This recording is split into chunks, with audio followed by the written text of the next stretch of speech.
ግዛው አለሙ እባላለሁ። የልደታ ክፍለ ከተማ ባህልና ኪነ ጥበብ ጽሕፈት ቤት ኃላፊ ነኝ። ዛሬ በ20ኛው የኢትዮጵያ ብሔር ብሔረሰቦችና ሕዝቦች ቀን አስመልክቶ በተዘጋጀው በአዲስ አበባ ከተማ ደረጃ በተዘጋጀው ማጠቃለያ ፕሮግራም ላይ ነው የምንገኘው። አዲስ አበባ እንግዲህ የሁሉም ኢትዮጵያውያን ከተማ፣ ሁሉም ሕዝቦች የሚኖሩባት ከተማ እንደሆነች ይታወቃል።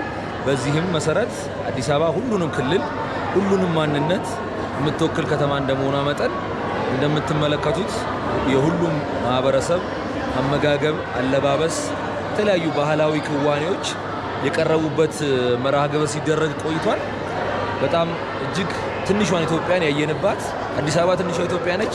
የዛሬው ፕሮግራም ደግሞ ትንሿን ኢትዮጵያ ደግሞ በአንድ ቦታ ሰብሰብ ብለው እርስ በርስ ምግብ ሲቋደሱ፣ ፍቅር ሲለዋወጡ፣ አለባበሳቸውን ሲጠያየቁ፣ አንዱ የአንዱን ለብሶ አንዱን የአንዱን ክዋኔ እንዲሁም ደግሞ በተለያየ የፓሬድ ሾው ሲካሄድ ቆይቷል። በጣም አስደሳች፣ በጣም አስገራሚ ፕሮግራም ነበረ። በጣም ደስ የሚል ቀን ነበረ። የዘንድሮ የ20ኛው የኢትዮጵያ ብሔር ብሔረሰቦችና ሕዝቦች ቀን አከባበር ላይ የሚያደርገው አዲስ አበባ እንግዲህ እንደ ስሟ ውብና አበባ ለማድረግ በሚደረገው ሂደት ውስጥ በኮሪደር ልማት፣ በወንዝ ዳርቻ ልማት፣ በተለያዩ የመሰረተ ልማት ዝርጋታዎች በኮሪደር ልማት እጅግ የዘመነች ከተማ እየሆነች ነው ያለችው።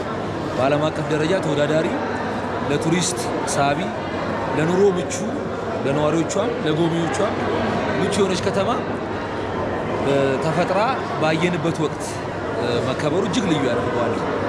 ውጭ ላይም ፕሮግራሙ እንዳያችሁት ከዚህ በፊት አዳራሽ ላይ የተለያየ ቦታ ላይ ነበር ስናከብር የነበረው። ዛሬ ግን አራዳ ፓርክ የተለያዩ ኢቨንቶች እጅግ ምቹ ሆኖ የተዘጋጀ ፓርክ ነው። እዛ ፓርክ ላይ በጣም በሚያምር ሁኔታ በፓሬድ ሾውም በምግብም በተለያዩ ክዋኔዎች እየተከበረ ቆይቷል። በጣም አስደሳች ነበር። ዓለም አቀፍ ከተማ ነች። 3ኛ ዲፕሎማቲክ ከተማ ነች። እንዲሁም የሀገራችን ዋና ከተማ ነች። የሀገራችን ዋና ከተማ ነች ሲባል እንግዲህ ሁሉም ማንነቶች ያሉባት ከሰሜን እስከ ደቡብ ከምስራቅ እስከ ምዕራብ ያሉ ሕዝቦች የሚኖሩባት ከተማ ነች ማለት ነው። ስለዚህ ይህን ውክልናዋን ደግሞ በተግባር ያሳየችበት ፕሮግራም የዛሬው የብሔር ብሔረሰብ ቀን ማጠቃለያ በተግባር ያየንበት ነው። እጅግ ያማረ የደመቀ ግቡንም የመታ ሁሉም ማንነት ከ12ቱም ክልሎች ያሉ የተለያዩ ማህበረሰብ ክፍሎች የተወከሉበት ፕሮግራም ነበረ። በጣም አስደሳች ነው። እንግዲህ እኛም ስታይ እንደነበረው ሁሉም አካባቢ ሄድን እየተቋደስን ነበር። እኔ እንግዲህ በዚህኛው ዙር በአጋጣሚ ልደታ ክፍለ ከተማ የሲዳማን ክልል ወክለን ነው እዚህ የቀረብ ነው። ሁሉም ክፍለ ከተሞች የኢትዮጵያን ሁሉም ክልሎች ወክለው እዚህ ይገኛሉ።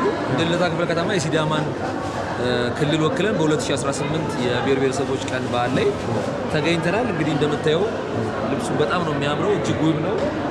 የለበሰችው እንደምታየው በጣም ነው የሚያምረውና ሁሉም የኢትዮጵያ ልብስ ያምራል። ሁሉም ማንነት ያምራል። ሁሉም ቋንቋ ያምራል።